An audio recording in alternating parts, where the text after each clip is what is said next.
जय गुरु जी संगत जी। गुरु जी के श्री चरणों में कोटि कोटि प्रणाम।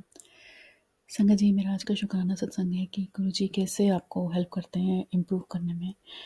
कभी आप स्टक भी हो जाते हो ना, तो वो कैसे आपको सॉल्यूशंस प्रोवाइड करते हैं और बताते हैं कि जो आप गलत सोच रहे हो वो एक्चुअली सही है। तो मेरे साथ क्या हुआ कि गुस्से पर काबू करना बड़ा ही मुश्किल है, और मेरे को उसमें काफ़ी हद तक गुरुजी ने मदद करी है। काफ़ी हद तक नहीं, सारी मदद उन्हीं की है। मैंने काफ़ी हद तक इम्प्रूव किया है। 70% कहूँगी हो चुका है, 70 to 80%, बट अब भी 20% रहता है। लाइक अगर कोई मुझे अनॉय करता है तो मैं अनॉय हो जाती हूँ। पहले तो मैं 1-2 बार में जाती थी, बट अब उसकी लाइक थोड़ी लिमिट थोड़ी बढ़ गई है। जैसे 4-5 बार मैं इग्नोर करने की कोशिश करती हूँ। नहीं तो 3-4 बार तो करती हूँ, आराम से बोलूँगी please don't do that, but like हो जाता है। तो उसमें मैं क्या सोचती थी कि सामने वाले की गलती है, क्योंकि मैंने अपने दोस्त से 2-3 बार I did my due diligence, I try to stay quiet. और अगर उसके बाद भी कर रहा है कोई मेरे को अनॉय करने के लिए, तो मेरे को रिस्पॉन्ड करना है।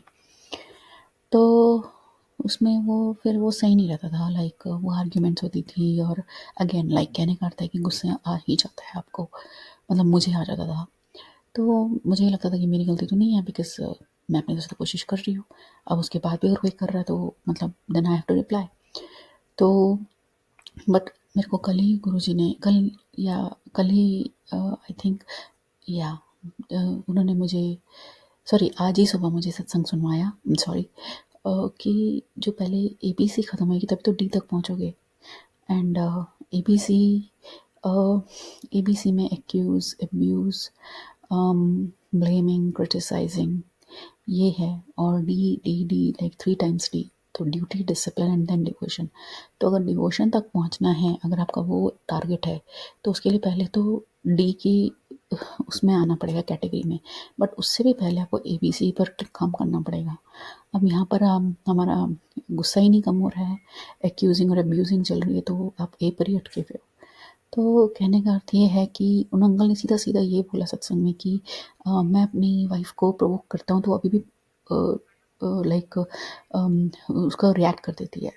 तो उस केस में लाइक पहले कहती है कि जल्दी करती थी, मगर अब जैसे 2 बार चुप भी रह लेगी, बट तीसरी बार में वो टैलिएट कर देती है। एंड संगत जी, मेरे साथ भी यही सेम केस है। मैं 2-3 बार चुप रहती थी, बट तीसरे से चौथे बार में तो मैं पक्का कर ही देती हूँ रिप्लाई, रिटेलिएट रादर। तो ये मेरे को पता चला है कि पहले मैं जो ये सोच के छोड़ दी थी कि सामने वाली की गलती है, तीसरी चौथी बार में मेरे को मतलब रिप्लाई कर देना है उसको। तो गुरुजी ने समझाया, और उन्होंने, अंकल ने ये भी कहा कि ये गुरुजी की परीक्षा का तरीका है, राइट? कि अब गुरुजी परीक्षा तो लेंगे कि हमारा गुस्सा चेक हुआ कि नहीं हुआ, ठीक हुआ कि नहीं हुआ। तो ये तरीका है, और उसमें हम टेरिबली फेल हो जाते हैं। मैं तो बहुत ही टेरिबली फेल होती हूँ।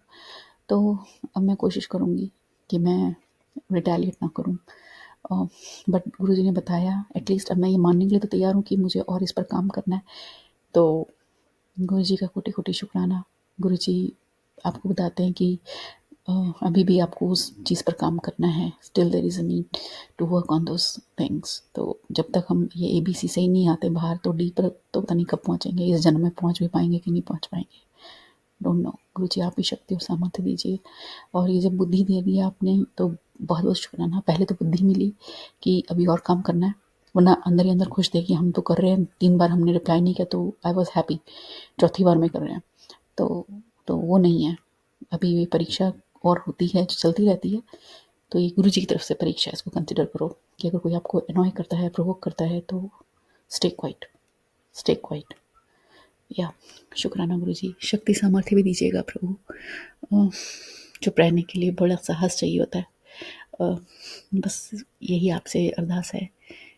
जय गुरु जी, शुक्राना गुरु जी।